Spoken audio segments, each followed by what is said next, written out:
חסד ייבנה.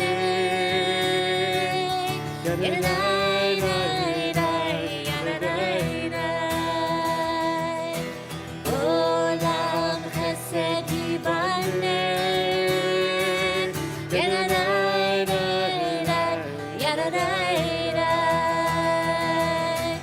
עולם חסד ייבנה.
עולם חסד ייבנה.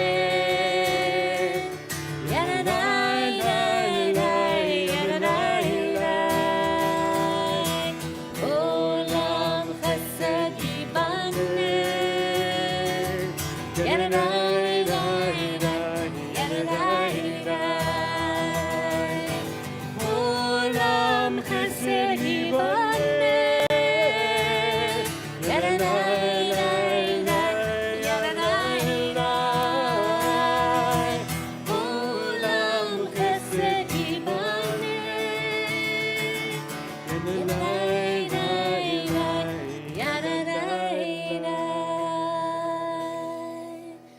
Shabbat Shalom, everyone. Shabbat Shalom. We want to welcome everyone for our Shabbat service, celebrating National Refugee Shabbat, along with congregations throughout the United States. I want to take a moment and invite you, if you have a cell phone or anything like that, go ahead and turn it to the off position, please, or silence it, so that way we get to be able to listen to the music that we all are going to create together on this wonderful Shabbat. You will notice that we will have some of our service lyrics to the music, as well as a couple of readings will be projected. However, we'll be using the prayer book throughout the service, so not everything will be up there. Really just, like I said, some different music that we'll have the lyrics up there for, as well as readings that you hope you'll join along with us. We invite you to follow along in the prayer book, and of course, always feel free to get lost in the prayer book. We'll always tell you what page we are on, wherever it is that we are. Those of you who are streaming in, we wish you Shabbat Shalom. Shelley, Shabbat Shalom. Alyssa in Canada, we'll be excited to have you come back home, but enjoy your trip up there. We know that you're streaming in on this Shabbat, and everyone else who is, we wish you a very, very hearty Shabbat Shalom as well. So, what is tonight? Tonight being this celebration, this observance of National Refugee Shabbat.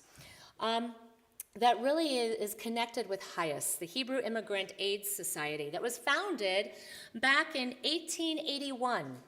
And it was created originally to assist the Jews who were fleeing the pogroms from Russia and Eastern Europe. And HIAS had touched nearly every Jewish family in America in one way or another. So in fact, raise your hand if maybe your family had some kind of connection at one point with HIAS. Okay, HIAS, the Hebrew Immigrant Aid Society. Well, most immigrants who came to the United States were greeted by HIAS because HIAS believed, of course, in the greatest mitzvah of all. Remember that we were strangers in a strange land, and to welcome people into our communities and into our homes.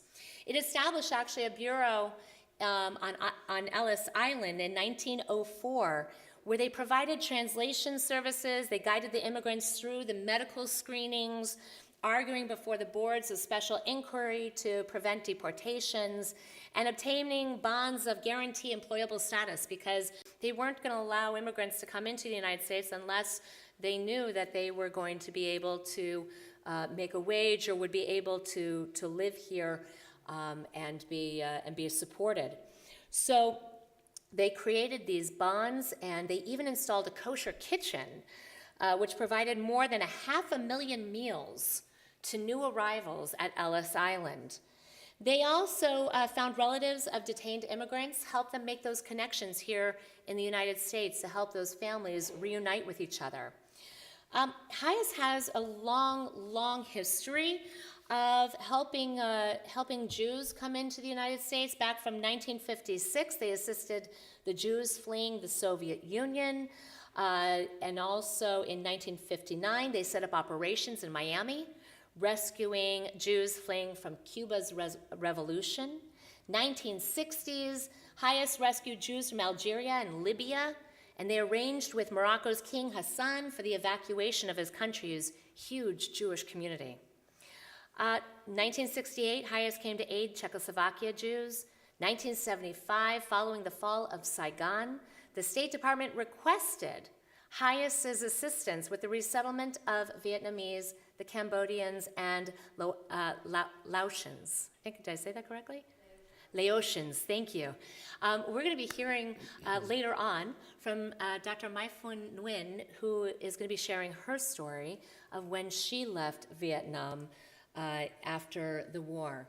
So Hayes not only has helped the Jewish community, but again, taking on the obligation and the mitzvah of taking care of the stranger and making sure that all were welcome. Hayes has had a long history.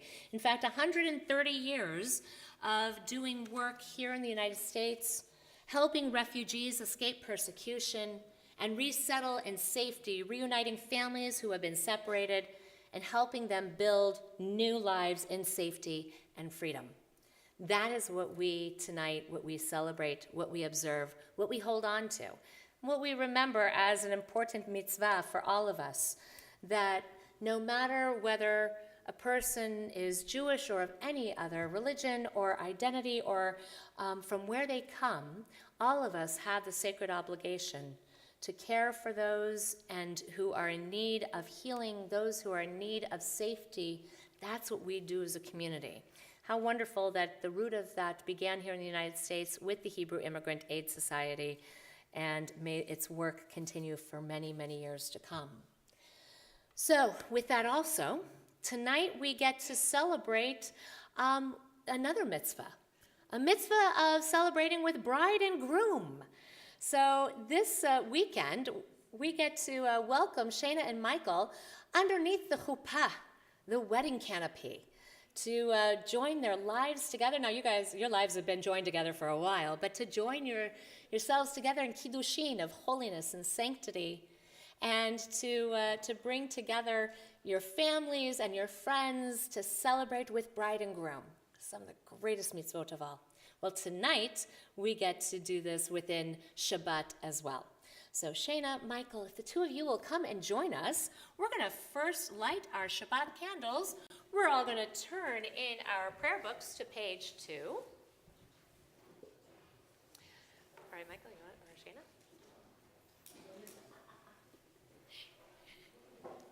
I like it. Oh, nice sharing. Partners. I love it. We join together with the blessing. Baruch atah Adonai, Eloheinu melech haolam, asher kitshanu b'mitzvotav, v'tzivanu lehadlik ner shel Shabbat. So the two of you are going to stand underneath the chuppah and hold together a Kiddush cup. So I'm going to have you hold together the Shabbat Kiddush cup. There, you practice, exactly. But this, now be careful because this is red grape juice. Okay, on Sunday it will be white, right? Okay, good. Just making sure. Thank you very much. Awesome. We turn to page 5 and we join together with our Kiddush. Baruch atah Adonai, Eloheinu melech haolam, borei peri hagafen. Baruch atah Adonai, Eloheinu melech haolam, asher kitshanu b'mitzvotav v'ratzah banu. V'shabbat kodsho be'ahava u'v'ratzon hinchilanu zikaron lema'aseh v'reishit ki hu yom tehila lemikra'e kodesh zecher litziat mitzrayim kivanu v'acharta Ve'otanu kidashta mikol ha'amim Ve'shabbat kodshecha be'ahava u'v'ratzon hinchaltanu Baruch atah Adonai mekadesh haShabbat Amen. L'chaim.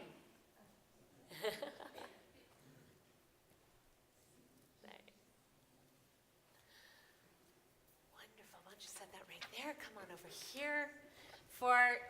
We get to celebrate Shabbat in all of its sweetness and all of its joy. And tonight, we get to celebrate the wonderful sweetness of bride and groom. Here, Kenta, why don't you go on this side right over here? There we go. Perfect. To be able to welcome both of you here to this bima, Shana, a bima that you know very well, one which you became bat mitzvah, one which you were confirmed, one that you were even probably named at as well, because this is, it's hard to remember that far back, yes. But I've been here a long time. You have been, your entire life. Yeah. And so, how awesome it is that we get to welcome both of you. As that in just a couple of days, as I mentioned earlier, you will join together under the chuppah. And so we say, Makor HaChayim, source of all life, we ask your blessing for Shana and for Michael. We pray that the sacred commitments of their wedding day will sustain them all the days of their lives. May the love that binds them be lasting, and let their hearts be filled with patience and with understanding. May their home be a mikdash me'at, a sanctuary built on devotion to God, Torah, and Israel. May they be blessed with health and courage as their love and friendship deepen through the years. We pray that both of you, Michael and Shana, that you will enjoy good fortune, that you will find shalom together. So allow us to be able to share in this blessing of Torah, a blessing that you will hear once again. How wonderful to start Shabbat with this blessing, and then at the end of this weekend when you two become husband and wife, that we get to bestow this blessing now and then upon you. Blessings of Torah, blessings of our people. May they be bestowed upon you today and always. Yivarechecha Adonai v'yishmerecha. May God bless you and watch over you. Yaher Adonai panav elecha v'chuneka. May God's light shine on you, in you, and through you. And may God be truly gracious to you. Yisa Adonai panav elecha v'yaseim lecha shalom. Michael and Shana, may both of you always know the blessings that surround you of God's presence. Always there with you each and every day and each and every moment. May God grant you full and happy lives, lives that are filled with shalom, with peace. And let us say, Kain Yehi Ratzon, be it God's will. Amen. Amen. Of course, the sweetness of Shabbat is also the sweetness of a wedding. And so,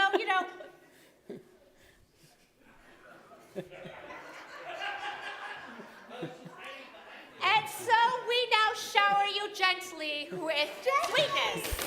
Simin tov, mazel tov, mazel tov, simin tov, simin tov, mazel tov, mazel tov, simin tov, simin tov, mazel tov, simin tov, yehelanu, yehelanu, yehelanu, lecho Yisrael, yehelanu, yehelanu, lecho Yisrael, yehelanu, yehelanu, lecho Yisrael, yehelanu, yehelanu, lecho Yisrael. Oh, he's just tossing more at you. Okay. I saw one like it was straight for our faces. If any... so close, almost had it. All right. Well, if anybody would like some Jolly Ranchers or Smarties, they're here for the taking later on or now. So Some of them might be go for it. crushed. Go for it. With our There you go. He's got him. All right, perfect. Mazel tov, guys. That's okay. It's all good. Thank you. Mazel tov. Mazel tov. All right. Don't trip. Yeah, do not trip. There we go. Okay. I'm glad I closed that. I heard a bong right off of there. Mazel tov, you guys. So, mazel tov to the family. Mazel tov to friends. So many good blessings. So, let us join together with Shalom Aleichem, page 24.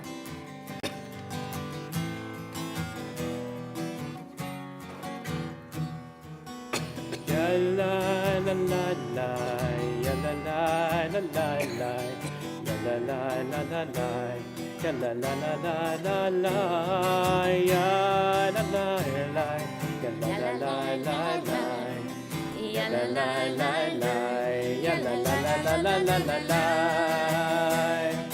Shalom Aleichem, Shalom Aleichem, Malachei Shalit. Malachi Elyon Melech Malachei Hamlachim HaKadosh HaKadosh Baruch Hu Boachem L'Shalom Malachei HaShalom Malachei Elyon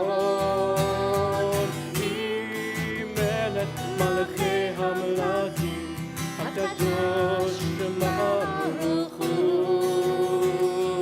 Shalom Aleichem, Shalom Aleichem, Malachei HaSharet, Malachei Elyon, B'melech, Malachei HaMelachim, HaKadosh, HaKadosh Baruch Hu.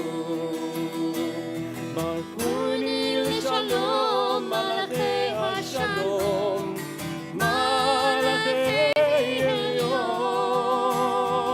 B'melech Malachei Hamlachim, HaKadosh Baruch Hu.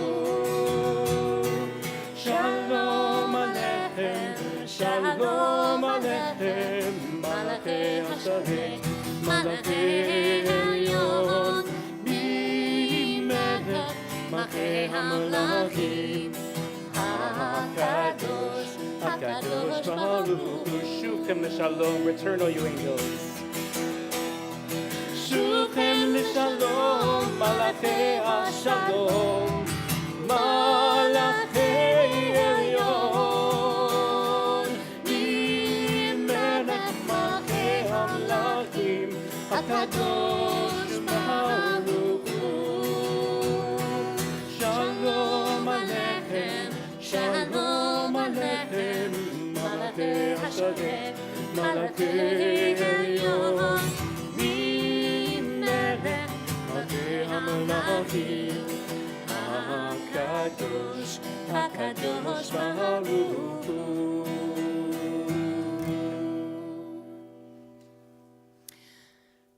Feel free to join along with me on this special reading. Creator of all, We gather today thankful that you have welcomed us.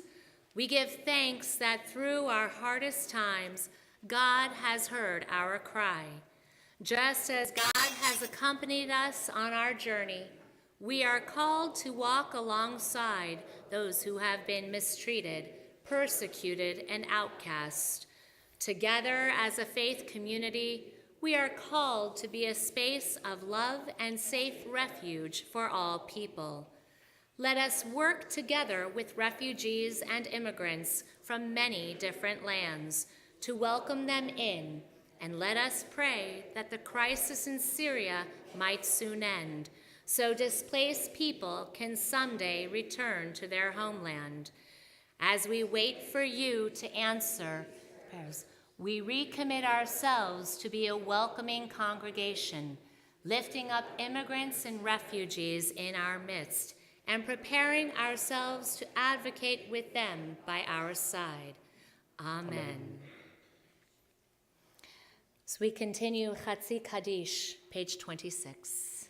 יתגדל ויתקדש שמי רבה. Amen. ועלמד יברח יהותי וימליך מלכותי בחיי כל וביומכון ובחיי כל בית ישראל. בגלה ובזמן קריב ימרו. Amen. יהי שמי רבה מבורך, לעולם ולעולם יומיה. יתברך.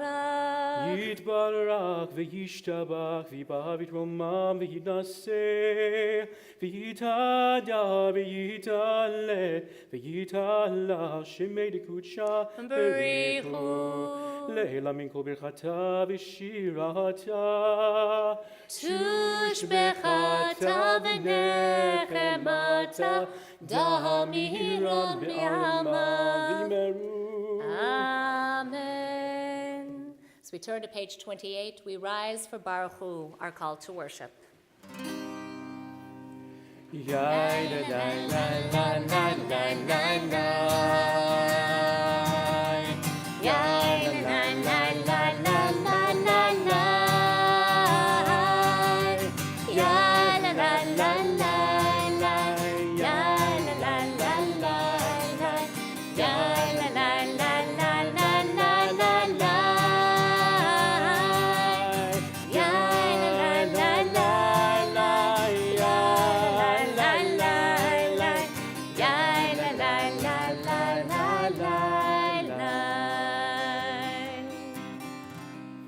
Baruch Hu et Adonai HaMevorach.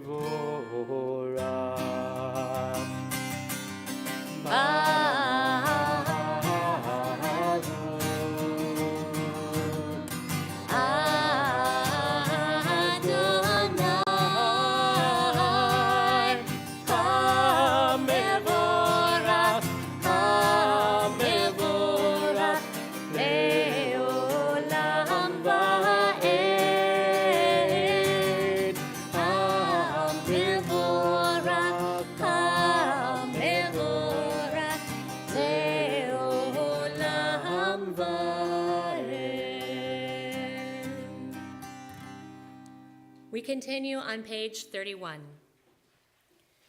This is an hour of change. Within it we stand uncertain on the border of light. Shall we draw back or cross over? Where shall our hearts turn? Shall we draw back, my brother, my sister, or cross over? This is the hour of change, and within it we stand quietly on the border of light. What lies before us? Shall we draw back, my brother, my sister, or cross over? Baruch atah Adonai hama'ariv aravim. As we continue in the middle of page 33.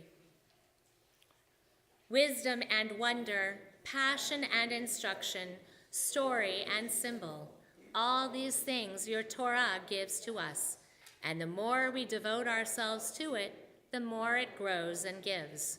What could be a truer token of your abiding love than this holiest of your works, and the living language that gives it form. Baruch atah Adonai, Ohev Amo Yisrael.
Please be seated. As we turn to page 36 and we join together with Ve'ahavta. Ve'ahavta et Adonai Elohecha b'chol levacha u'b'chol nafshecha u'b'chol me'odecha ve'hayu hadivarim ha'ele asher anochi mitzavecha hayom al levavecha v'shinantam levanecha v'dibarta bam b'shivtecha b'beitecha u'v'lechtecha b'derech u'shokmecha u'v'kumecha u'kshartam le'ot al yadecha v'hayu letotafot b'neinecha וכתבתם על מזוזות ביתך ובשעריך למען תזכרו ועשיתם את כל מצוותיי והייתם קדושים לאלוהיכם אני אדוני אלוהיכם אשר הוצאתי אתכם מארץ מצרים להיות לכם לאלוהים אני אדוני אלוהיכם אדוני אלוהיכם אמת. As we continue now with the words by Doug Mishkin, make those waters part.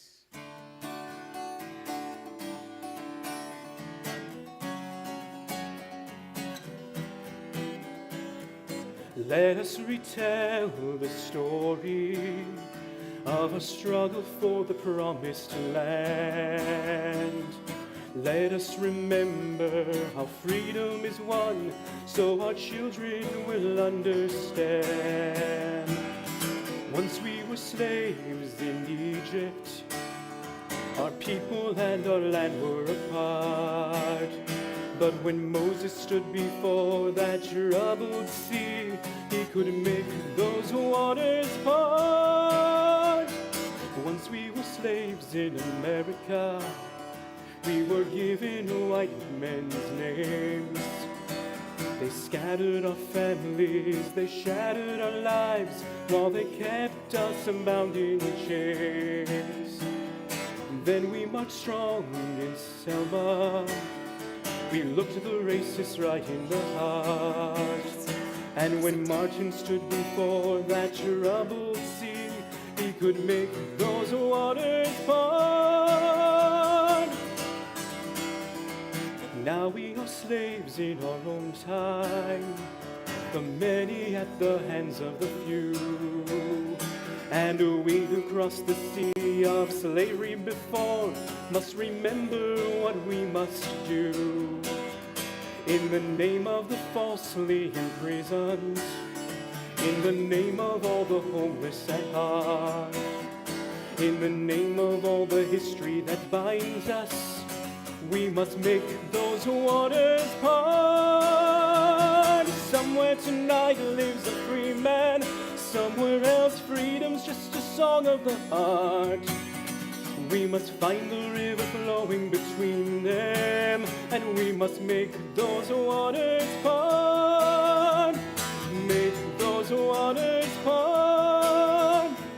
Troubled seas rising around us, sometimes the promised land seems hidden from view. So we retell the stories, that's how we start to make those waters part. Make those waters part. Make those waters part.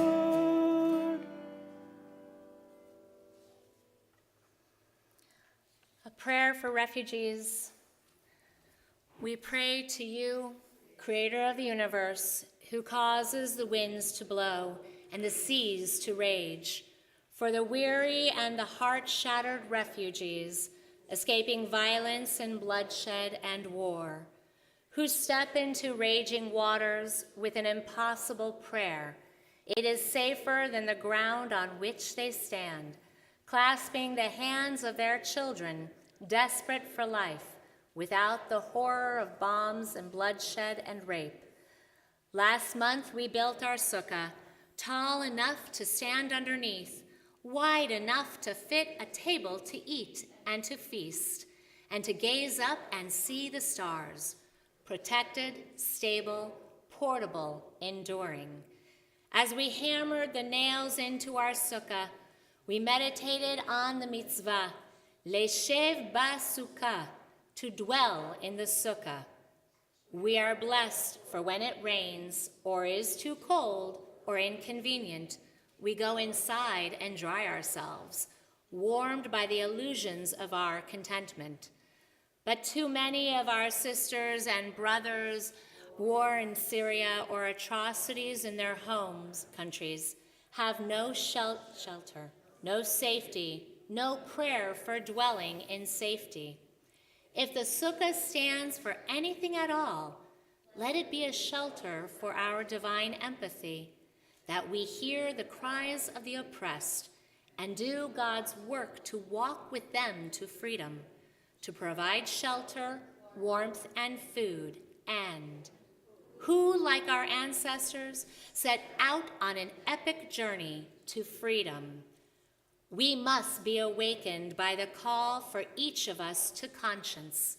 We were slaves, and now we are free to serve God and walk with the oppressed to freedom. Jewish tradition calls upon us to invite ancient guests into our sukkah. The Jewish conscience demands we welcome refugees. Breathing. There we go. Sorry, I apologize. Hang on. Living, breathing, aching, hurting people into the sukkah of our nation. Ibrahim, Maryam, Yaqub, Nuri, Abdul, Rasha, Dawood. Come in. Welcome. We turn to Vishamru. As we are guardians of Shabbat, we are also guardians for all of those in need who come to us. Page 44. Vishamru b'nei Yisrael et HaShabbat, et HaShabbat la'asot, et HaShabbat לדורותם. Berit olam, berit olam. Beni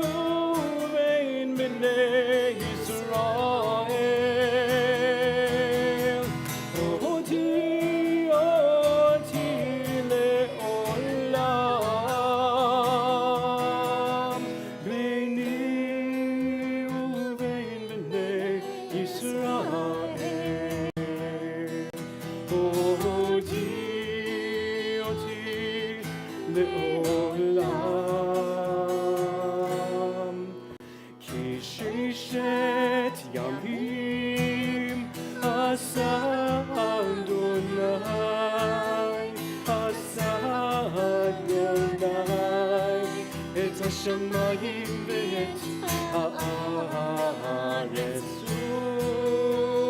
וביום השביעי שבת שבת וינחש ביני ובין בני ישראל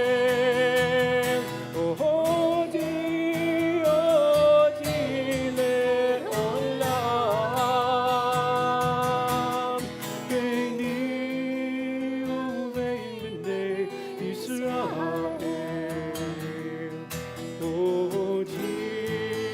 אותי לעולם ושמרו בני ישראל את השבת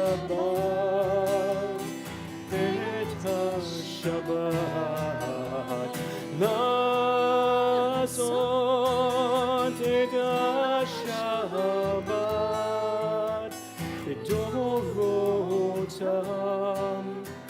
ברית עולם ברית עולם.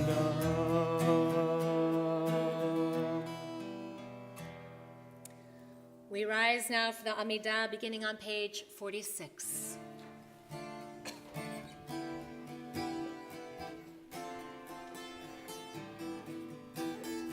Adonai sfatai tiftach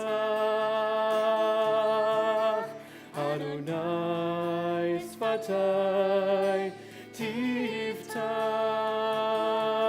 ufi yagid tehilatecha ufi yagid tehilatecha Adonai sfatai tiftach Adonai sfatai tiftach ufi yagid tehilatecha ufi yagid tehilatecha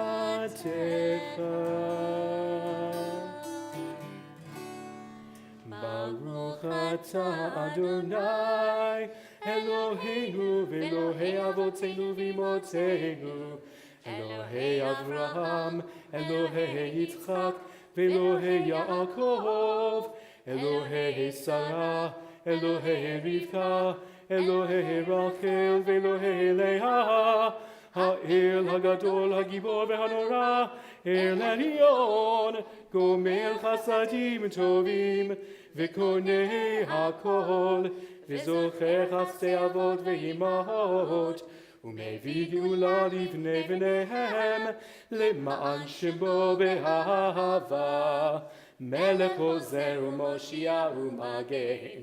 ברוך אתה אדוני, מגן אברהם ועזרת שרה.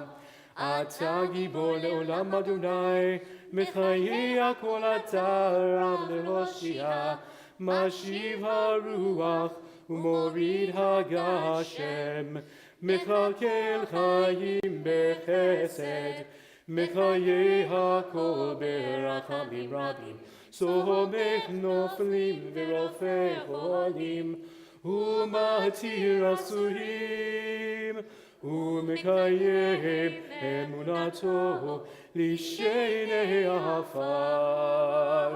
מי כמוך בעל גבורות, ומי דומה לך, מלך ממית ומחיה, ומצמיח ישועה, ונאמן אתה לחיות הכל. ברוך אתה אדוני, מחיה הכל. אתה קדוש ושמך קדוש, וקדושים בכל יום יהללוך סלע. ברוך אתה אדוני, האל הקדוש.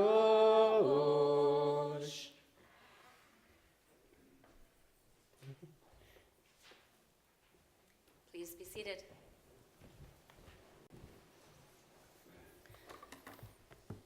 During this time of our Amidah, allow us to continue with Olim, another song by Doug Mishkin. This song refers to those who made Aliyah or were escaping in their refugee status. So you'll hear about the Falashas, those who came from Ethiopia, and also a couple of references to those in Russia.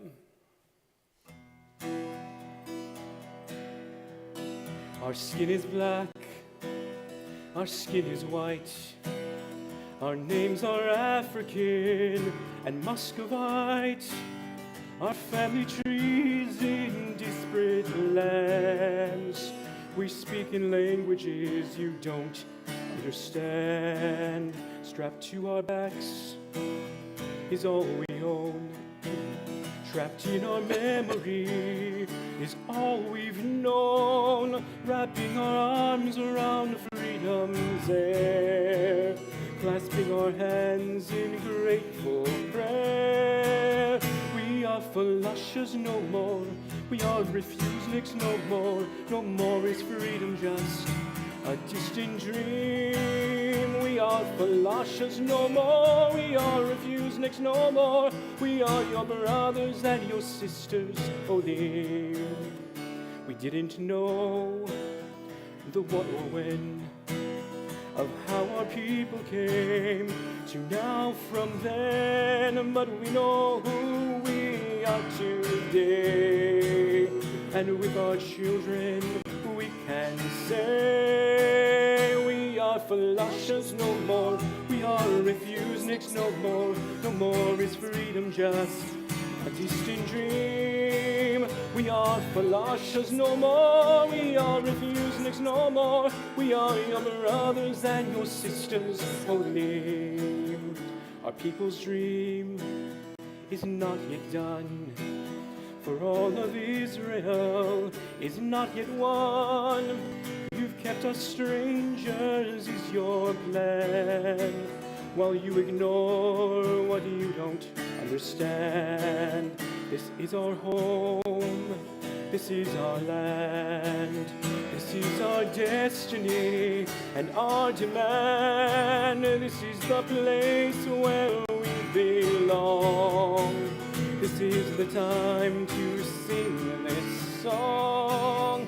Heivenu Shalom Aleichem, Heivenu Shalom Aleichem, Heivenu Shalom Aleichem, Heivenu Shalom, Shalom, Shalom Aleichem. We are Falashas no more, we are refuseniks no more. No more is freedom just a distant dream. We are Falashas no more, we are refuseniks no more.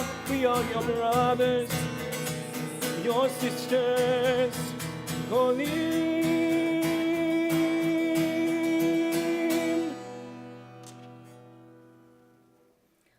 We continue on page 59. God of goodness, we give thanks for the gift of life, wonder beyond words, for the awareness of soul, our light within, for the world around us so filled with beauty, for the richness of the earth, which day by day sustains us. For all these and more, we offer thanks. Baruch atah Adonai, hatov shimcha ucha na'eh lehodot. As we continue Shalom Rav, page 60.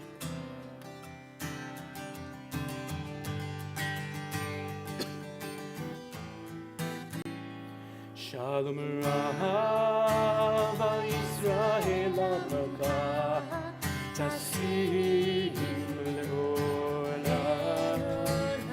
Shalom Rav al Yisrael Amaka Tasim Leolam. Ki ata melech adon lechol Shalom, ki atahu melech adon lechol hashalom.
let's turn now for moments of prayer for healing.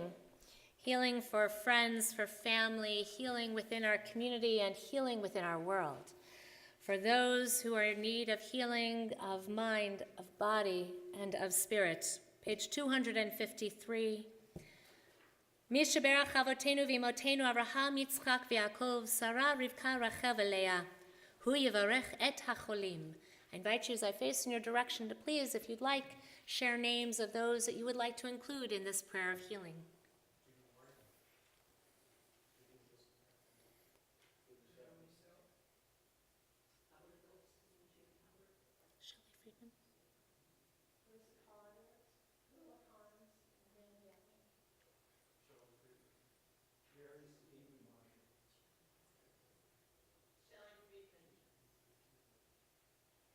Bernie Horowitz.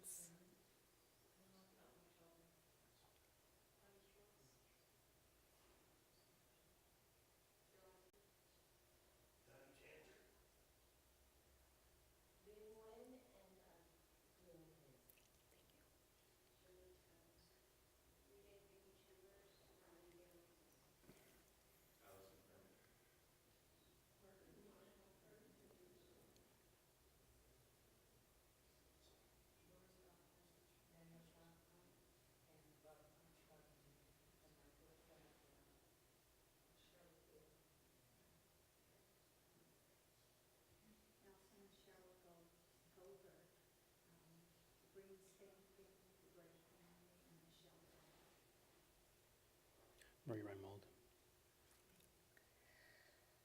May the one who bless all of our ancestors bless and heal all of those who are ill. May the Blessed Holy One be filled with compassion for their health to be restored, their strength to be revived. May God swiftly send all of them a complete renewal of body and spirit, and let us say, Amen. Amen.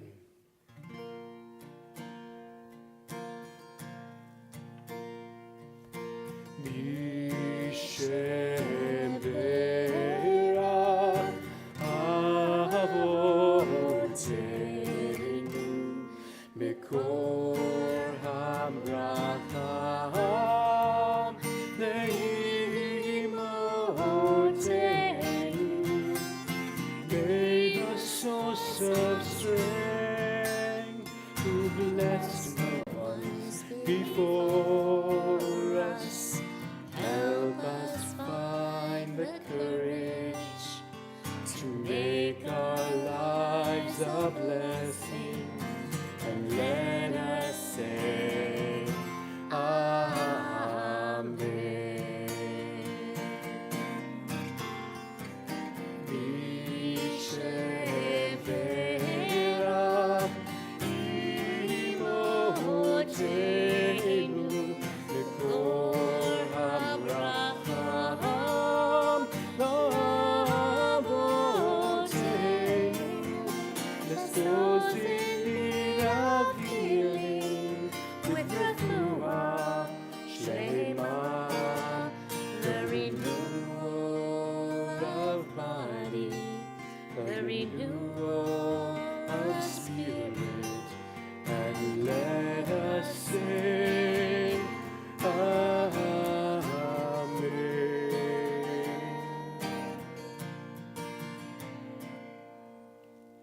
We take a few moments now for our own silent prayer.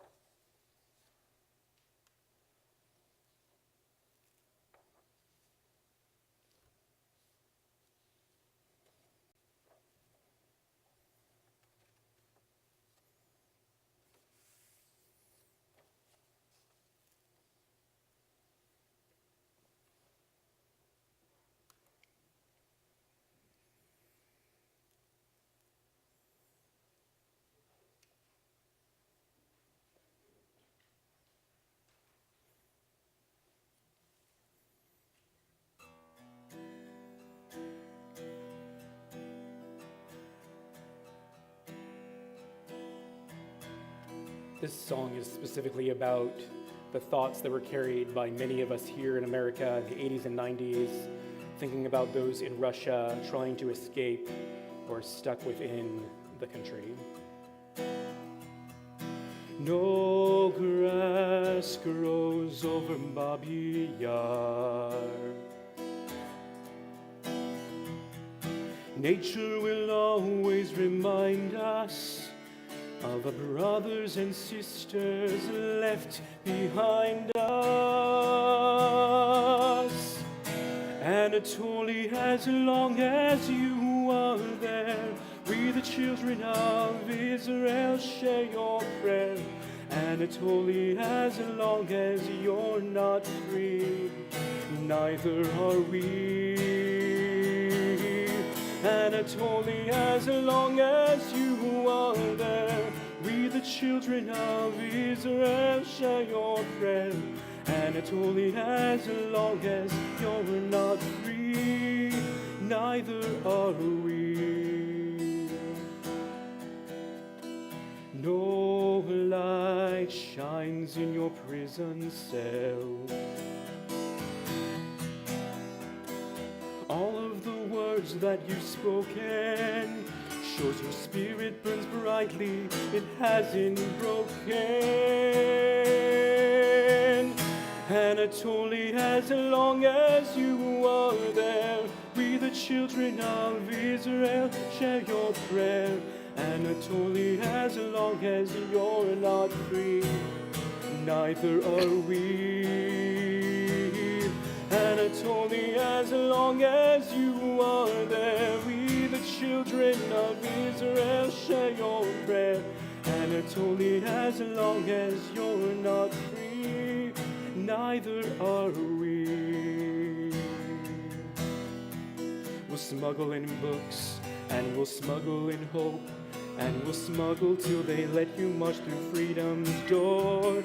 They'll hear us and they'll feel us, and they'll see we'll be the Jews of silence nevermore.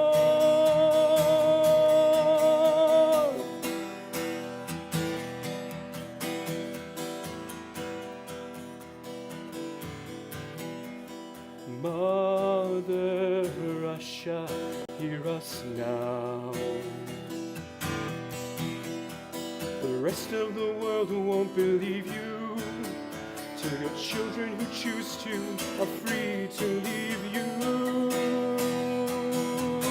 Anatoly, as long as you are there, we the children of Israel share your prayer. Anatoly, as long as you're not free, neither are we. Anatoly, as long as you are there, we the children of Israel share your prayer. Anatoly, as long as you're not free, neither are we.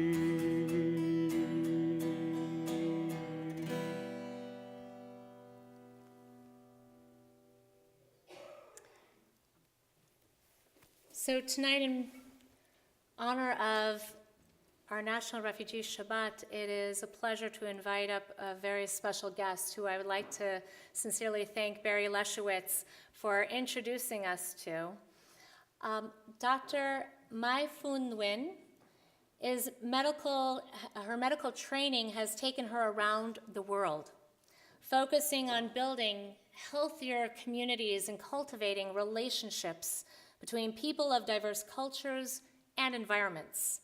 Before graduating from the University of Southern California School of Medicine, she studied community health in Vellore, India, at Christian Medical College.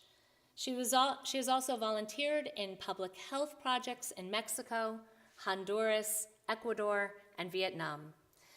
She is the associate producer of 2 award-winning documentary films, who she has produced these along with her husband, and she has advocated for accessible health care as a member of the California Medical Association's Ethnic Medical Organization section, the Network of Ethnic Physicians Organization, and National Council for Asian Pacific Islander Physicians. Tonight, we are honored to be able to participate and to listen and to fully learn and absorb the story that Dr. Nguyen has to share with us. We are grateful that you are here. We are grateful that your son is here as well. He might slowly lay down that way. Shh, he's asleep.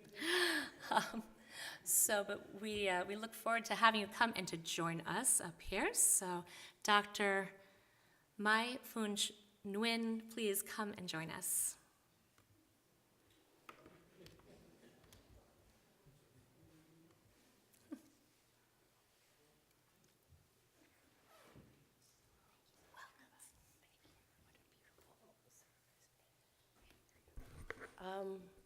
Good evening. I am so moved.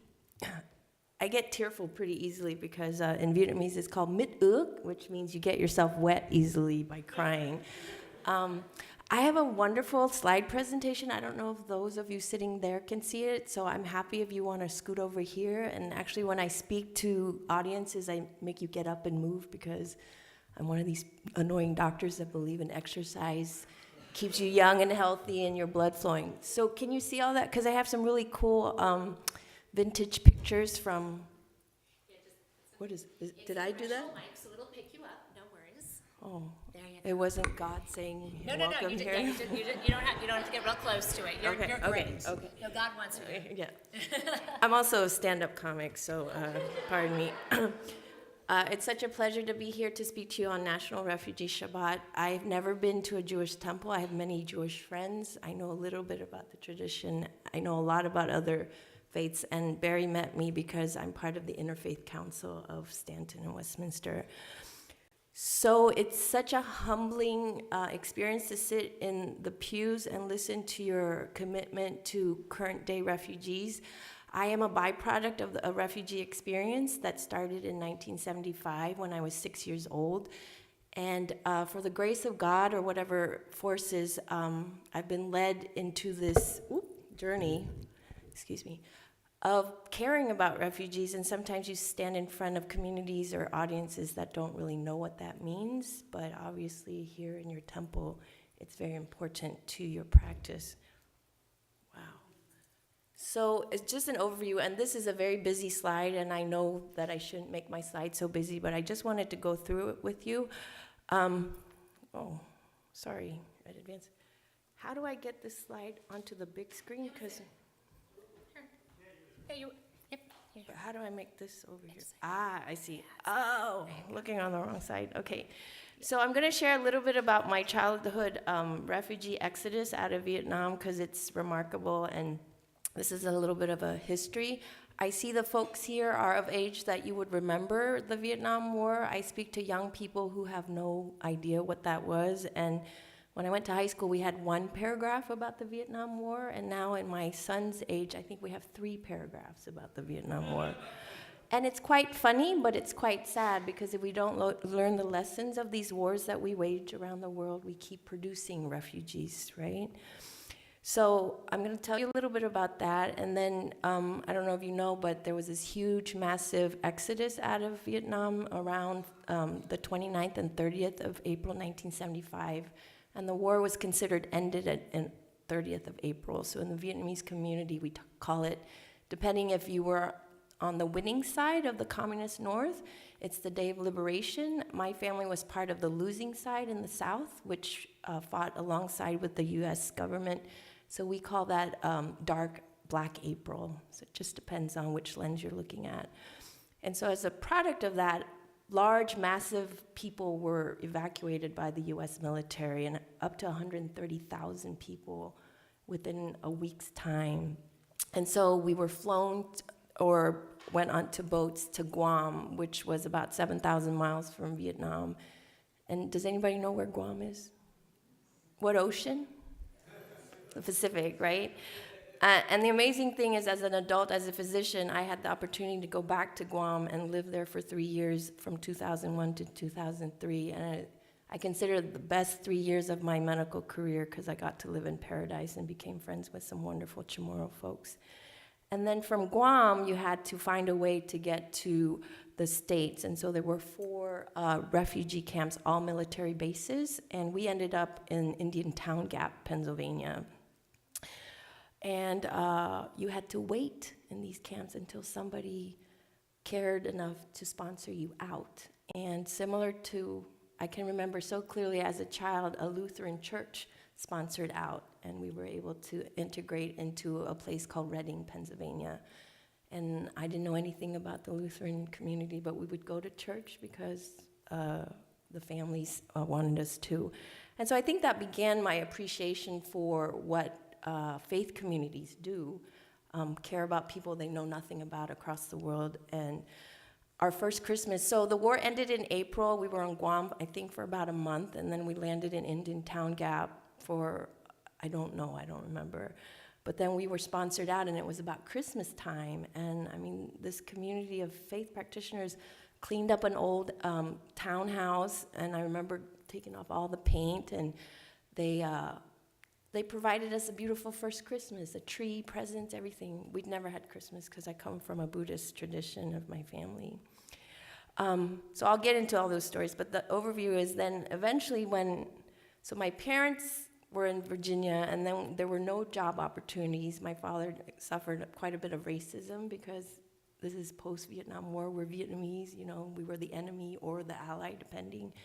And so there weren't any opportunities, and we ended up in Virginia, and he did a bunch of horrible jobs, like driving to deliver hoagies and just yucky jobs. And it was so underneath him because he was French educated, he spoke fluent French, and he worked. The reason we got to leave Vietnam, and this is an important piece of history, is those who left on April 30th, or we left on the 29th, were part of the elites. They were well-educated, worked for the government or the military.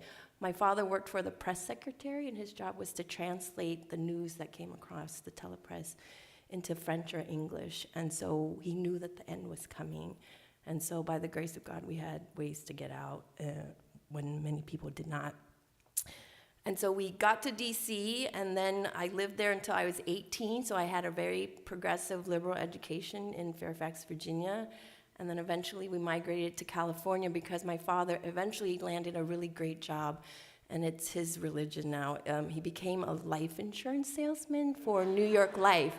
It's funny, except for the fact that his claim to fame is that he sold life insurance to Vietnamese new refugees who knew nothing about the concept of life insurance. So he scoured the entire East Coast, so all the Vietnamese populations, including Boston, DC, Florida, because there was a refugee camp in Florida, Elgin Air Force Base, and then Texas. And guess what? When he ran out of us refugees, we had to go to California because this is the largest Vietnamese community ever.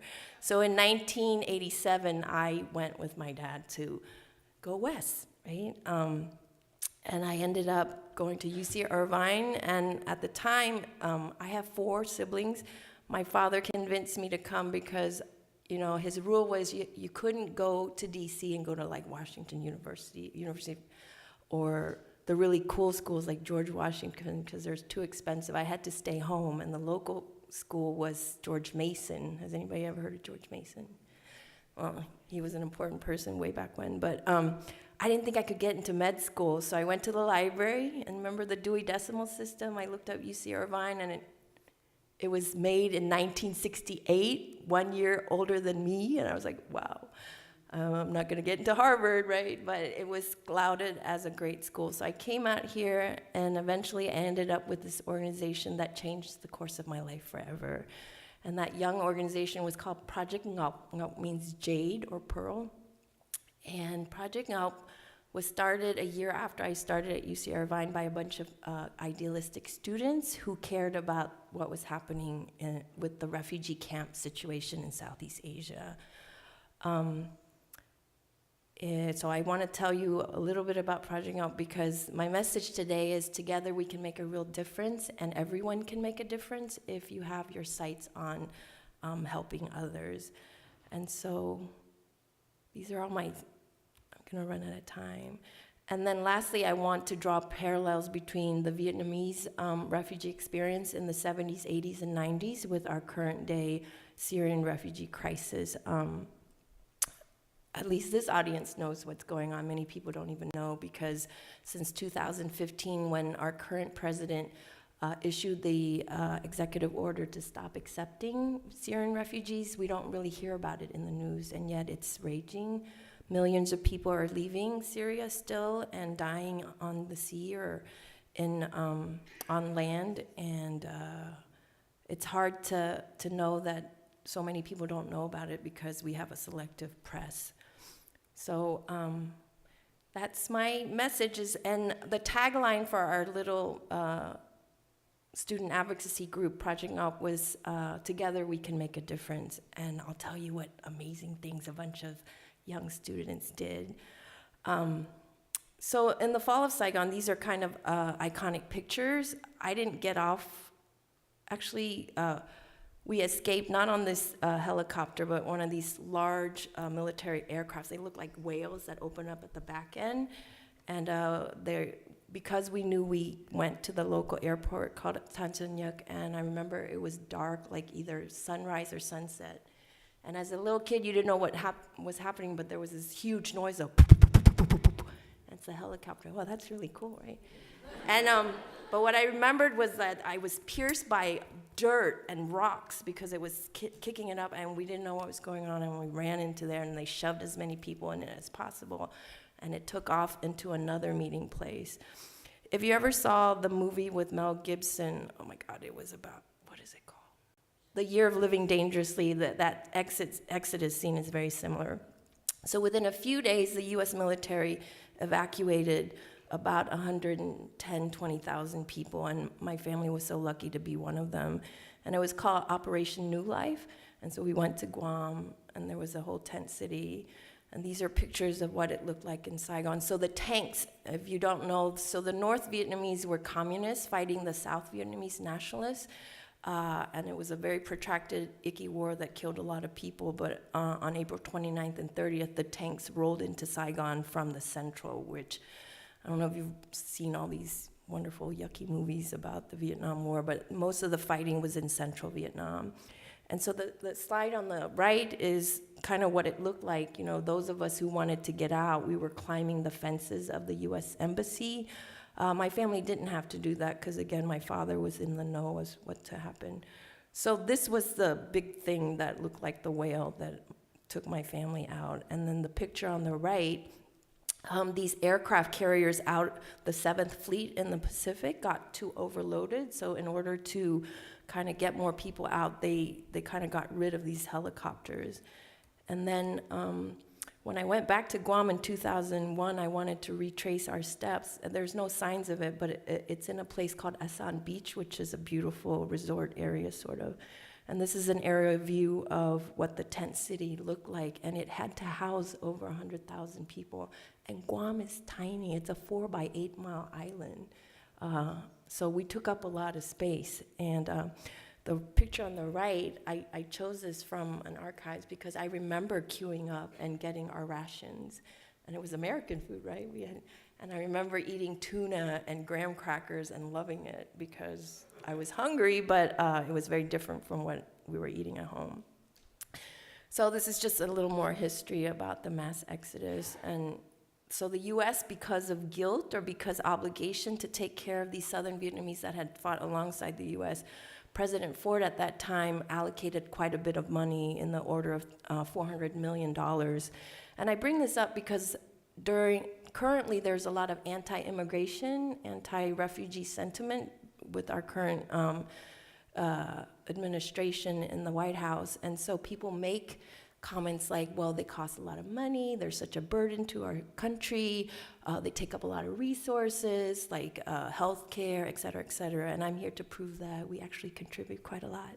I'm a physician, I do all kinds of things for our community. So that's kind of my political footnote. So after 75 and us lucky elite people, well-educated, left, the country fell upon an oppressive regime of the communists, and so people were starving.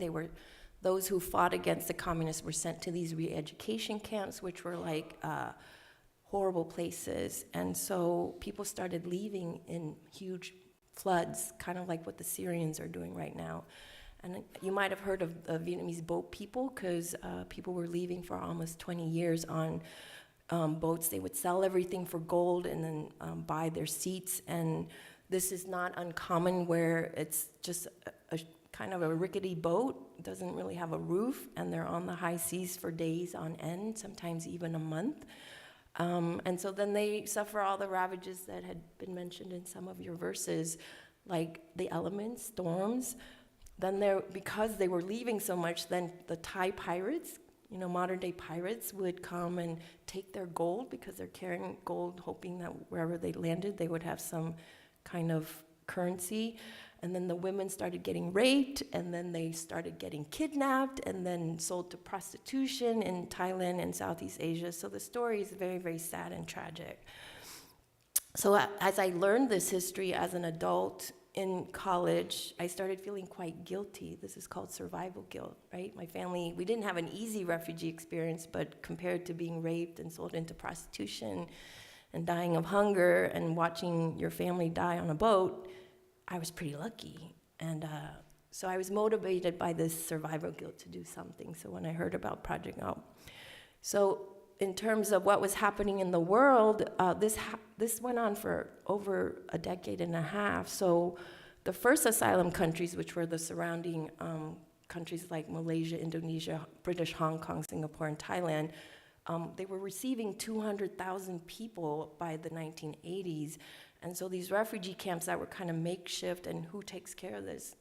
The international community. So in the UN, there's this thing called the UNHCR, United Nations High Commissioner for Refugees. So these are pop-up refugee camps, right? They're really not planned, they just happen. So they're not the best places, but it's better than living under communist regime. And so people kept flowing, and then these first asylum nations got tired, and so this was called compassion fatigue. And on top of that, most people left by boat and by sea, but there were quite a number, like in the orders of thousands, who went by land as well. And many of them were ethnic Chinese that were kind of persecuted. There's a lot of Chinese people in southern Vietnam, and so they had to leave. If you're getting bored, I can get to the interesting stuff. So these first asylum countries got tired, and then the third asylum countries, like the Western countries, like the U.S., Canada, Australia, kind of like our situation, they have to be sponsored to these other nations. So, like, we are what are called anchor families, so then we could sponsor our families in the refugee camps to come here. And so it would be a pipeline. I talk with my hands, I'm sorry. So it was a pipeline of people flowing out. So you were either pro-immigrant, pro-refugee, or, hey, we should stop. So then the world had a problem, because as long as you were receiving these people in the third asylum countries, they kept coming and coming and coming.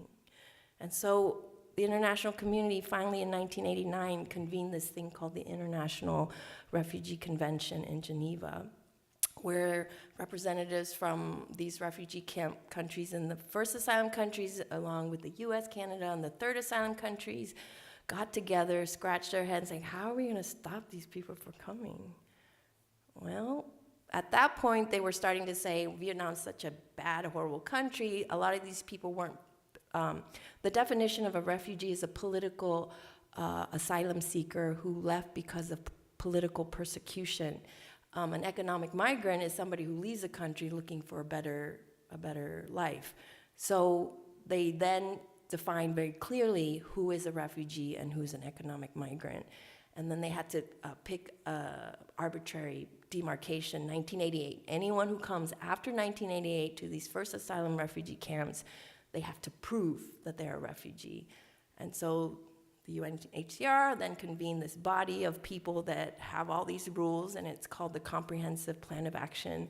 And they started screening hundreds of thousands of people to say, hey, you're a refugee, you can go. You're an economic migrant, go back home. So then there was this huge process of forced repatriation. Some people, because of their family situation, wanted to go home, so then they volunteered to go home. But for the mass majority, they were forcibly sent back to a repressive communist country. And so this is the time when I was in a little undergraduate at UC Irvine, and this slide is way too busy, but so there's this thing called Project Ngao. I couldn't even speak Vietnamese because I grew up in Virginia, you know, like, where's the toilet? Mommy, I'm hungry. That was the extent of my Vietnamese. But I met these wonderful friends, and this organization started by a Caucasian gentleman named Tom Wilson, who was a graduate student, who had started hearing about all these atrocities, and he had heard the story of a woman named Lan who was raped and then sold into prostitution, and he couldn't deal with this morally, so he started Project Ngao, and his vision was to try to educate the campus community at UC Irvine about what was going on in these Southeast Asian refugee camps. But then we took it up a couple notches. We got some really zealots, and we thought, well, we could do more. We could raise money and maybe send some volunteers into the refugee camps and start teaching English and some recreational stuff, because some of these people were starting to live in these camps for years, like decades. So children were born in the camps and then were growing up in the camps. So we sent a fact-finding group, and they came back and they said, we can do a lot, guys. We can send some volunteers every summer when we're off.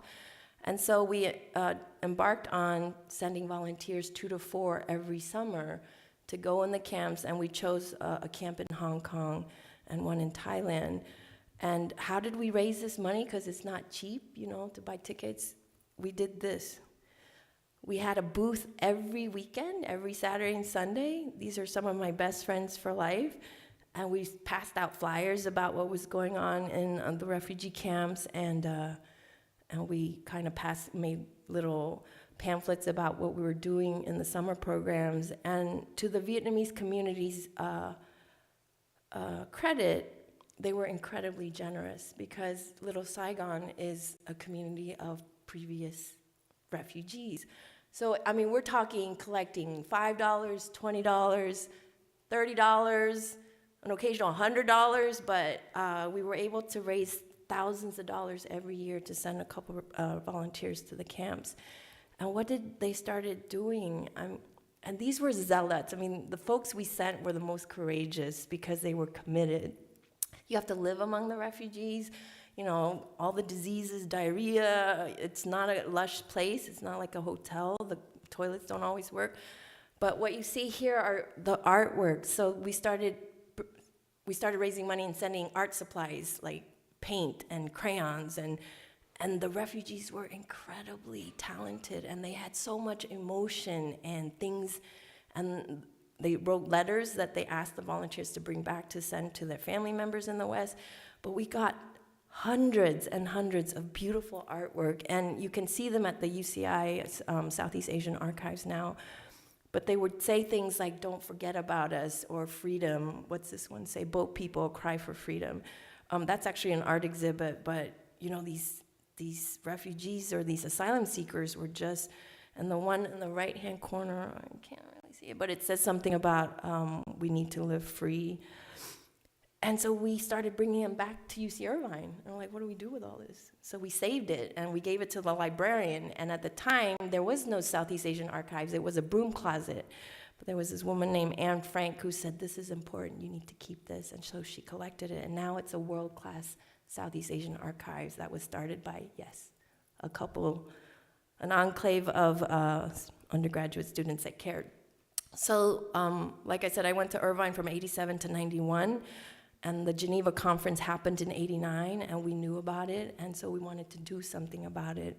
And so what did these group of my beloved friends, oh, what happened to my picture? There we go.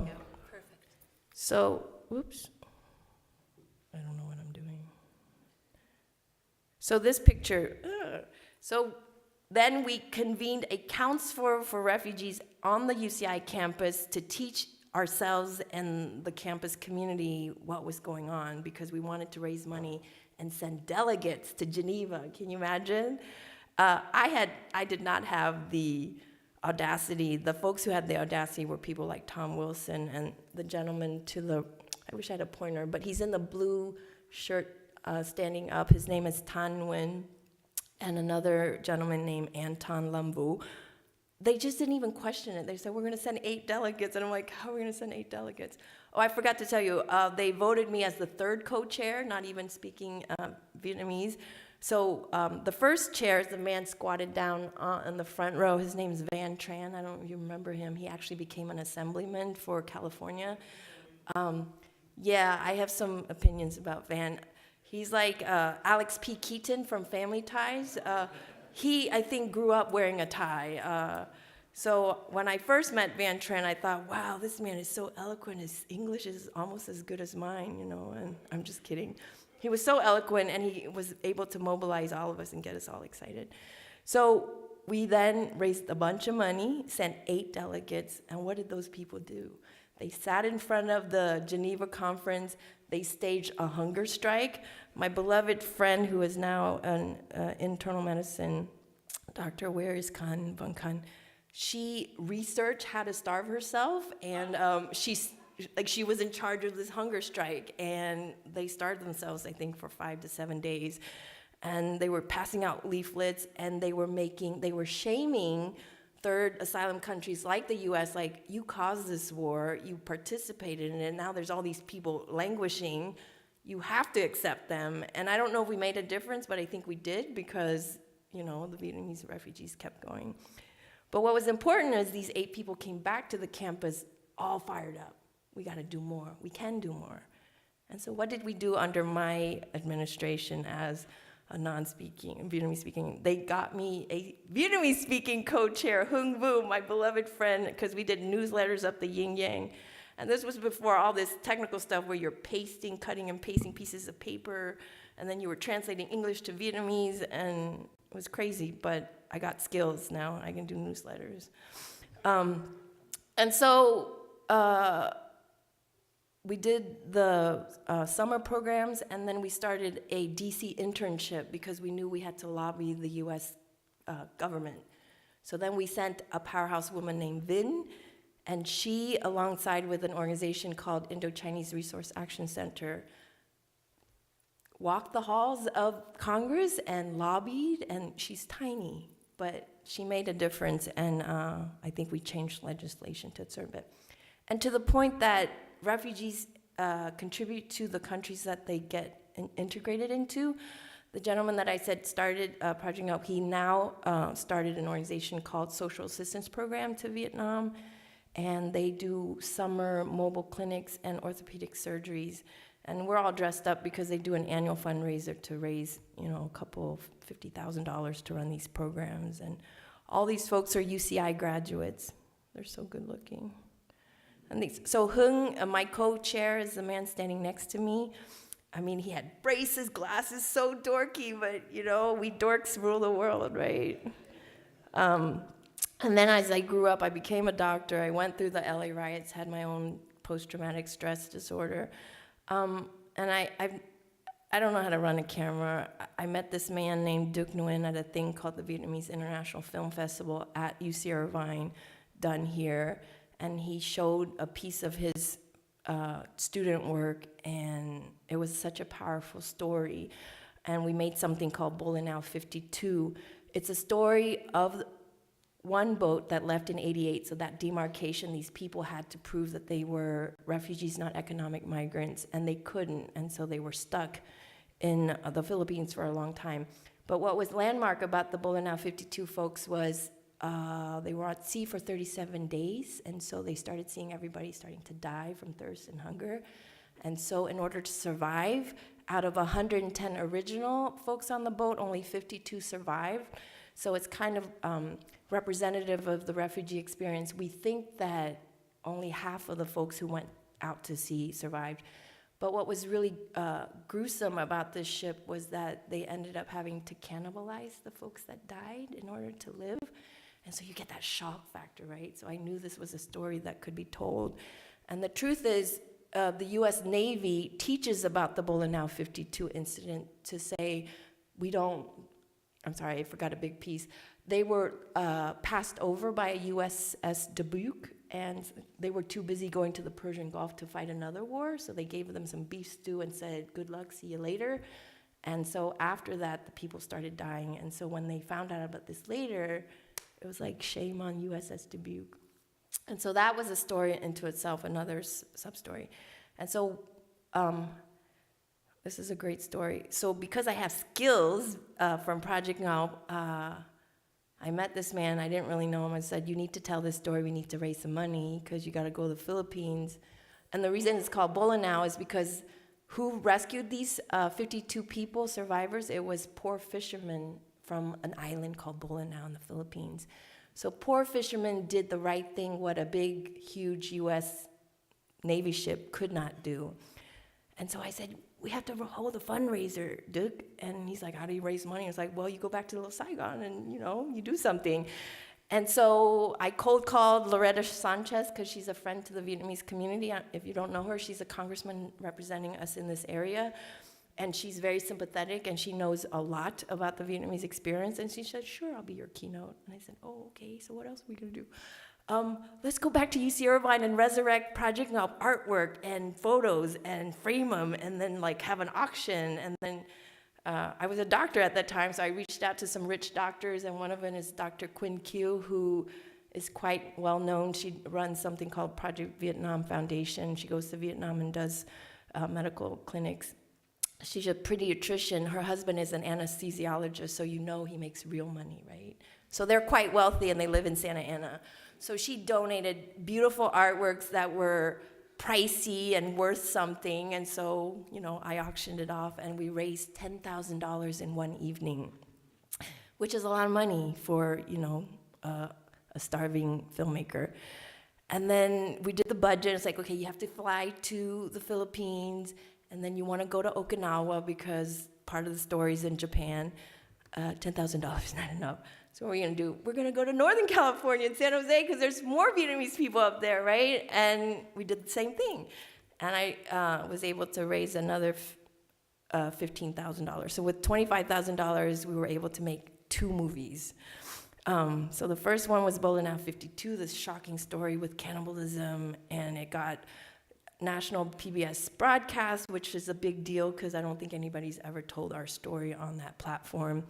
And at the time, I got a job in a solo practice in Napa, so we had contacts with San Francisco folks, and those people are really smart, and they recognized the value of this film, and we ended up winning 2 Emmys. Can you imagine? Never in my life would I imagine.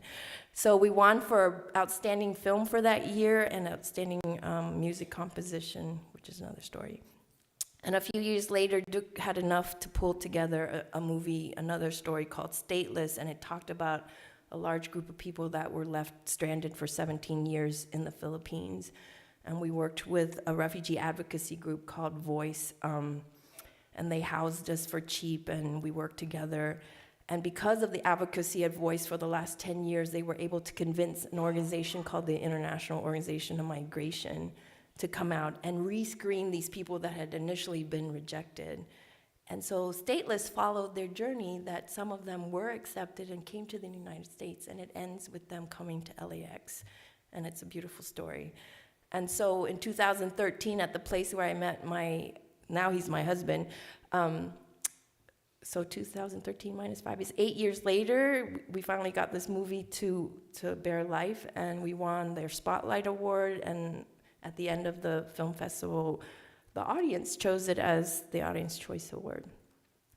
So, I'm a doctor, now I'm a movie producer, can you believe it? And then because we had these 2 good movies, I got to travel the country to show them at film festivals, be hip and everything. And one of the more interesting ones is one called Garufuna, which means indigenous people. And I got to share a panel with people telling really important stories about people most of the world know nothing about. Am I running out of time? So now there's this thing called the Orange County Southeast Asian Archives. If you want to learn more, there's a website. It's amazing. People go there, and other works of art have come out of it. And so my message is that we keep producing refugees. In the 21st century, we have all these Syrians trying to find their place in the world. And refugees suffer a great deal of trauma, and so as a consequence, they need kind of specialized mental health care. And so I'm very privileged to work with an organization called Viet Care, CARE being an acronym for Community Action, Resource, and Empowerment. So how I met Viet Care was they asked us to show Bolinao 52 to social workers and people who take care of refugee populations. And we moved that audience, and then we did circle painting with my dear friend here. So they do very innovative things for healing. And if you've not heard of the TIA Foundation, it started by this husband and wife team to the right of that.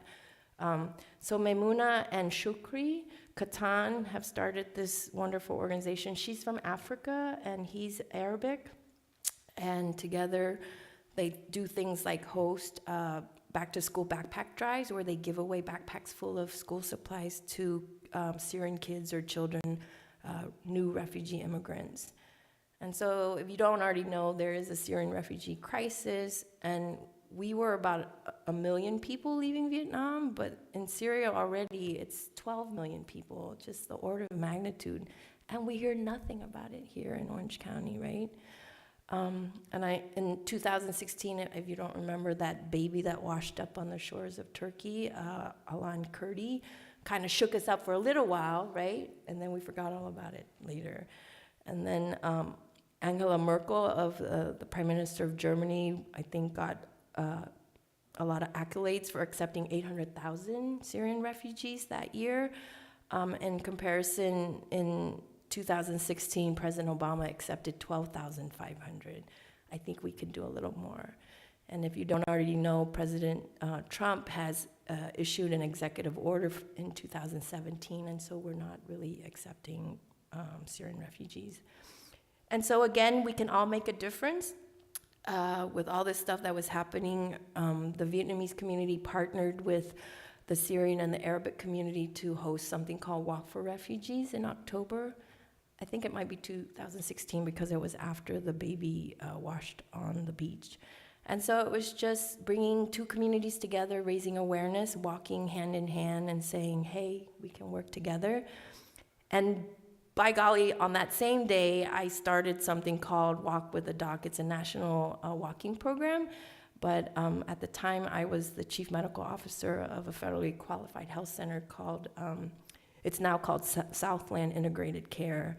So the man standing to my right is this handsome dude named Trinh Hoi Trinh. He's the one that started Voice, which is the organization. He's gorgeous because he's Australian. He speaks with that great Aussie accent, and he was trained at Oxford in England. And he spent the last 20 years of his life lobbying to resettle stateless Vietnamese refugees around the world. And he came to the walk, and it was perfect because we combined it with the Walk for Refugees, and it was such a beautiful day. And just to end, the gentleman speaking was running for office at that time, Jonathan Bao Huynh. And he came up, and if you recognize the lady standing next to Bao here in the pink, and I'm blanking on her name, but she's hugely active in the Arabic community to raise awareness. I'm so sorry, I'm blanking on her name. And then we had a nice big poster that people wrote messages to the refugees in Arabic, English, whatever language of choice. And so together we can make a difference, and we have made a difference, and I'm so honored to speak to you all today because of your history and your generations. And I'll take questions, but I don't think you have time, so we'll take questions later. So Okay. Following the service, we'll invite you to meet with Dr. Nguyen and to ask her questions. And also there is a pamphlet or a flyer that when you came in, you might have received that talks a little bit more about HIAS and some different things that each of us can be doing or learning about as well. Dr. Nguyen, thank you so very, very much.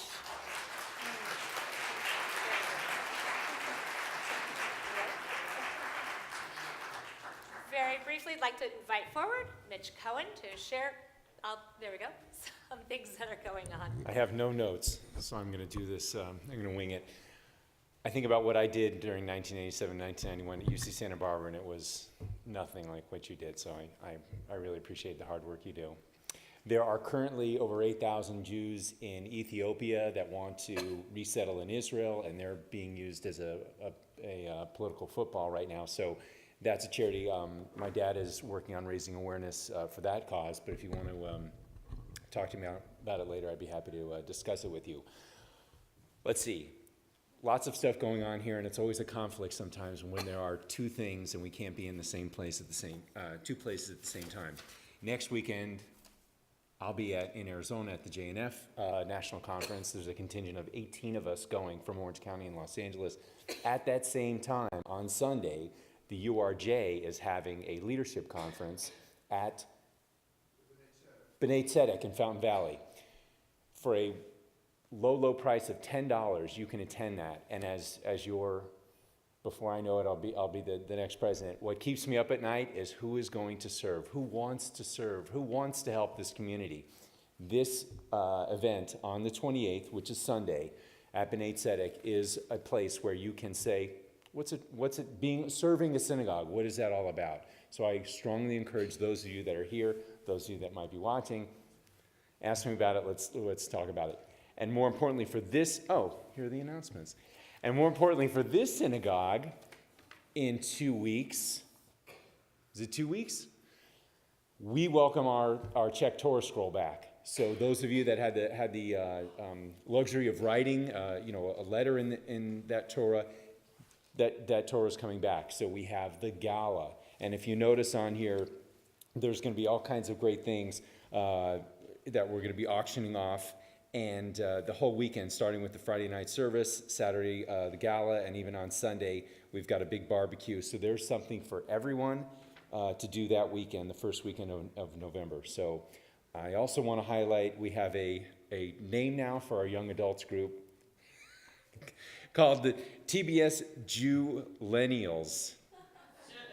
Kind of rolls off the tongue. Maybe if I was within the age group, I could say it properly. But anyway, it's for those of us, not us, for those people that are 21 to 40, not 49, but 40 is the maximum age.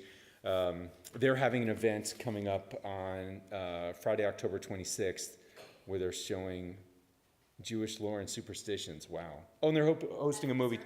That's the service? Yeah. And then following the service will be Hocus Pocus. Okay. Well, I'm glad I'm going to be.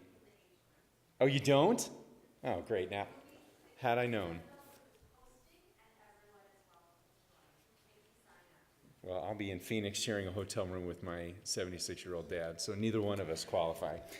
And then finally, of course, we've got those of us that enrolled in iEngage. Our first awesome meeting was on Monday, and we have how many more sessions? 9? We have 9 more sessions, and the next one is a special speaker on November 11th, Sunday at 4 o'clock from the Sholom Hartman Institute. Dr. Alana Stein, I believe, will be here. We ask that you please do make a reservation. You don't have to be enrolled in the iEngage class to come to that session, but if you want to come hear an incredible speaker from Sholom Hartman from Israel, we invite you to come and to join us that afternoon. And of course, Cantor, you have how many sessions left of History of Music? 6 sessions less. Yeah? Okay. So we got all kinds of adult ed opportunities, along with a Hanukkah cooking class, mitzvah meals. If you want to talk to Scott Singer, he's always here. Pretty much always. Anyway, you can ask Scott about mitzvah meals. And then, of course, Sarah's here, and the gift shop is always open. And if it's not, we can make it open. Right? She's got the keys. Am I forgetting anything? One last thing is that Hanukkah Happening is coming back on December 7th, Friday night, December 7th. We'll be having our Hanukkah service along with those of you who remember the Hanukkah Happening party from a couple years ago. We've got the DJ from Party Zone joining us. And we need some people to come and to play to help us with the planning. So please see either Scott Singer or Michelle Sugarman to help with that. So I'm going to go ahead, Steve, if you don't mind. Yeah, what? Yes, we'll talk about the planning and so forth with all of that. So Steve, go ahead and get together with Scott and Michelle. That will be wonderful. And Esther Hurst is here, so everyone say hi to Esther. Hello, Esther and Gina. Thank you. All right, Shabbat Shalom. So on this special National Refugee Shabbat, it's really been amazing because to see so many congregations, including congregations many congregations here in Orange County who are participating in events this whole weekend, tonight and tomorrow. It is a privilege for us to continue to learn and to grow and to challenge ourselves as well with our own understanding and our own commitments to the refugee crisis within our world. So as we conclude our service in just a moment with Aleinu, we join with this special reading first. Aleinu, it was on us. It was on us from the moment our ancestors were first forced to leave home, charged with transforming their wandering into a blessing for all people. It has been on us since that wandering became encoded in our DNA. From Avram Ha'ivri, Abram, the one who crossed over, to Ha'ivrim, the Jewish people, all of us inheriting the legacy of centuries of crossing from one home to another. As our people became a refugee people, we took on the sacred responsibility to see our story as bound up with the stories of all who continue to wander. Aleinu, it was on us. Aleinu, it is on us.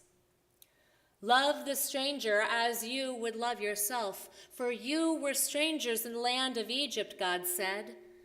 To advocate for a world in which the 68 million people who flee for their lives can find protection and a place to call home. To stand with those who leave nightmarish situations only to undertake nightmarish journeys, so that they may exercise their legal right to find protection in these United States. To cry out for the families who are separated from one another, detained without an end in sight, babies calling for parents who may never see them again. To speak up when those in power shut the doors of our country to victims of violence and persecution. To stay outraged from a place of love rather than hate, from a place of welcome rather than exclusion. These, too, are our obligations without measure. Aleinu, it is on us. We know the cost of making any other choice, of demurring from the holy task of transforming our wandering into blessing. As we bow and bend to the source of freedom with visions of a repaired world in our minds and the commitment to fulfill these visions on our tongues and at our fingertips, Aleinu, it will always be on us to remember that there is no us and there is no them. There are only God's children, each deserving of blessings of liberty and justice. Let us turn to page 282 as we join together Aleinu l'shabeach. Please rise.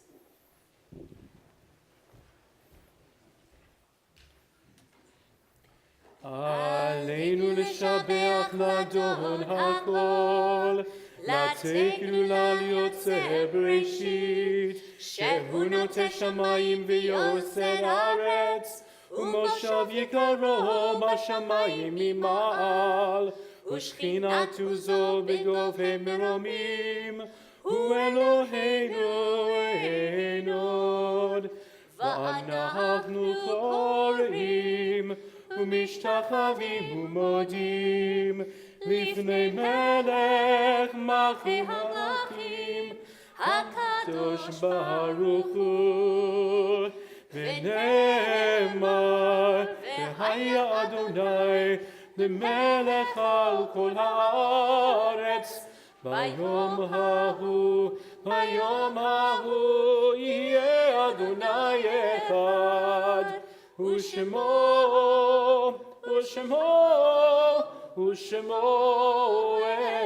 אחד. We remain standing as our thoughts turn to those who are no longer with us. Yet truly the memories of each of them are a blessing. We remember those whose yahrzeits we recall on this Shabbat and during this coming week. Louis Angel, Kenneth Bischoff, Nina Barbolis, Irving Collin, Leanne Donnell, Maurice Donnell, Mike Donnell, Charles Downer, Don Dunkelman, Adele Ganny, Herbert Kaufman, Jesse Kay, Gertrude Klassel, Jay Clate, Inez Gertrude Corson, Morris Lasik, Benjamin Matassarin, Larry Myers, Mervyn Michael, Sally Pitlock, Lillian Roberts, Don Robinson, Scott Rowan, Joseph Shanfield, Robert Sherman, Joseph Silberberg, Wynne Silver, Jack Sperling, Saul Tevens, Sarah Tubine, Nessie Weinrich, Lee Weinstein, Jonas Weisberg, Louis Wolf, and Henya Zalkberg. If there's anyone here who's in the period of mourning of Shiva, Shloshim, or Shana, who's observing a yahrzeit of a loved one whose name I have not called, I invite you as I face in your direction, please share their names with us.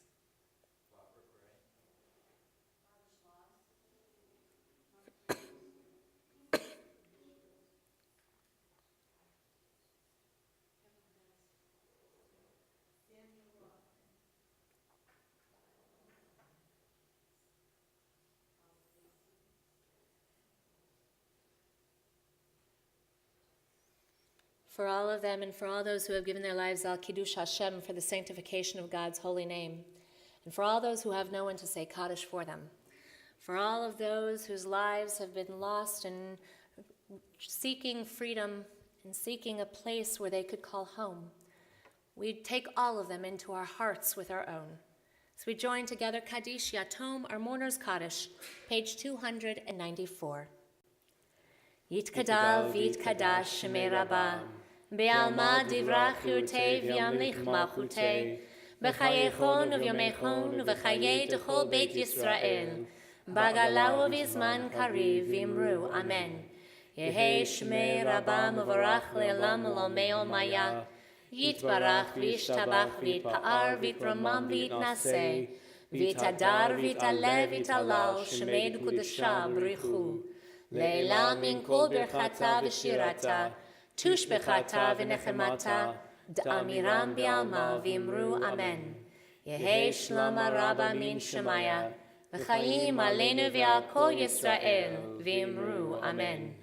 Osei shalom b'mromav, hu ya'aseh shalom, aleinu v'al kol Yisrael v'imru amen. May the source of peace send peace to all who mourn, and comfort to all who are bereaved, and let us say together, Amen. In just a moment, we'll conclude with our final song, Sanctuary, music and lyrics by Julie Silver. Following our service, we invite you to join us in our living room for our oneg, an opportunity to meet with Dr. Nguyen and to share together in the stories that we all have, each of us carrying these stories in search of sanctuary.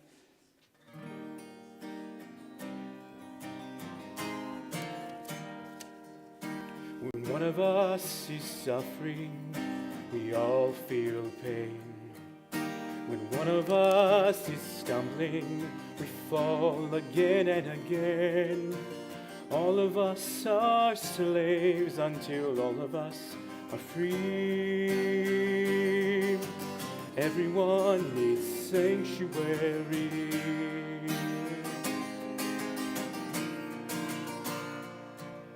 When some of us go hungry, all of us can't eat. When words don't mean enough to us, we pray with our feet. We pray for the dreamers, we pray for you and me. We can be their sanctuary. So let us set a table wide and long, where everyone has plenty and everyone belongs. When everyone agrees to disagree, underneath this canopy, I will be a shelter open on all sides. I will take you in and stand by your side, no matter where you come from or where you'd rather be. sanctuary, where everyone agrees to disagree. Underneath this canopy,